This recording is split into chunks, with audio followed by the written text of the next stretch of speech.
Family members of Millie Dunn Veasey told me in her last days she'd often wonder if anyone would remember her when she was gone. Well, she didn't live to see the day that this post office would be renamed in her honor, but her legacy lives on through family members who continue sharing stories of her life. How much time you got? Her name was Auntie dear to me.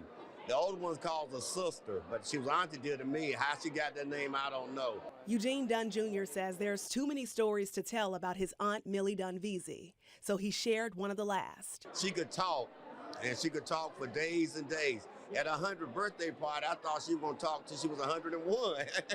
She died in 2018 at 100 years old. Raleigh native Millie Dunn Veasey was part of the 688, the all-black female unit that served in the U.S. Army during World War II. The battalion had adopted the phrase, "no mail, low morale," clearing a 3-month mail backlog and processing thousands of pieces of mail by hand each day.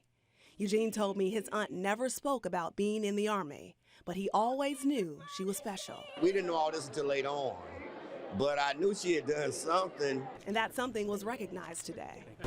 Forward, more. Loved ones, friends, and community members gathered inside the St. Ambrose Episcopal Church for a special honor, renaming this post office to the Millie Dunn Veasey Post Office. Congresswoman Deborah Ross spearheaded this effort, telling me this honor comes as the Pentagon removed the contributions of minorities in the armed forces from its websites. The fact that we could do all of this at this particular time not only honors her legacy, but preserves it for generations to come. At 78 years old, Eugenia Pleasant is Millie Dunn Veasey's oldest niece. Imagining her aunt's response from heaven to this recognition. Lord Jesus, this is, oh my God, she's a happy somebody.